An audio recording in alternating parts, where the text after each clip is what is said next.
भावनाएं आपके व्यक्तित्व का एक अहम हिस्सा है, लेकिन कई बार वे अव्यवस्थित, जटिल और बिल्कुल भ्रमित करने वाली हो सकती हैं। अपनी भावनाओं को नाम देना और उनके बारे में बात करना खुद से और दूसरों से भावनात्मक स्वास्थ्य विकसित करने का एक महत्वपूर्ण हिस्सा है।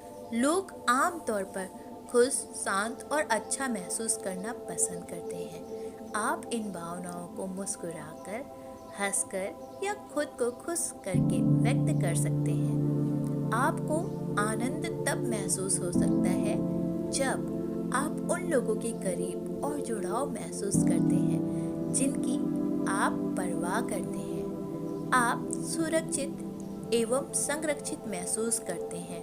आप कुछ ऐसा कर रहे हैं जो संवेदी आनंद को प्रेरित करता है। आप किसी यदि आनंद और उससे संबंधित भावनाएं आपकी पहुंच से बाहर लगती है, तो ये देखने का प्रयास करें कि अन्य भावनाएं या संवेदनाएं किस प्रकार आपके मार्ग में बाधा बन रही है। जैसे वर्तमान में जो हो रहा है उस पर ध्यान केंद्रित करने में परेशानी, चिंता, तनाव, उदास या चिंतित मनोदशा। उदासी, हर कोई समय समय पर दुखी महसूस करता है। यह भावना किसी खास घटना से संबंधित हो सकती है, जैसे कि किसी को खोना या अस्वीकार किया जाना, लेकिन दूसरे मामले में शायद पता ही ना हो कि आप दुखी क्यों महसूस कर रहे हैं। डर एक पूरी तरह से सामान्य भावना है और संभवतः इसी भावना ने आपके पूर्वजों को जीवित खाए जाने से बचाया होगा। इस भावना को नियंत्रण करने के लिए आप कुछ चीजें कर सकते हैं, जैसे डर से बचने के बजाय उनका सामना करें। अगर आपको किसी बात से डर लगता है, चाहे वो गंभीर चर्चा हो, नए लोगों से मिलना हो या गाड़ी चलाना हो, तो अपने डर के स्रोत से दूर रहना स्वाभाविक है, लेकिन इससे अक्सर आपका डर और भी बढ़ सकता है।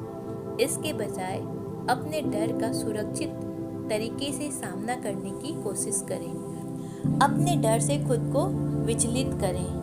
कभी कभी डर इतना हावी हो जाता है कि किसी और चीज़ के बारे में सोचना ही मुश्किल हो जाता है, लेकिन बार बार एक ही विचार को मन में रखना है। ये डर को और भी बदतर बना सकता है। अगर आपको लगता है कि आप किसी चिंता या तनाव के स्रोत पर ध्यान केंद्रित कर रहे हैं, तो कुछ ऐसा ही करने की कोशिश करें जिससे आपका ध्यान भटक जाए। कोई ऑडियो बुक या कोई म्यूजिक सुने, कोई नई रेसिपी बनाए, ऊर्जा देने वाले संगीत के साथ टहलने या जॉगिंग करनी चाहिए। डर पर तार्किक रूप से विचार करें। अपने डर के बारे में सोचने के लिए कुछ समय निकालें। क्या आप इसके बारे में कुछ कर सकते हैं? क्या ये वास्तव में आपको नुकसान पहुंचा सकता है?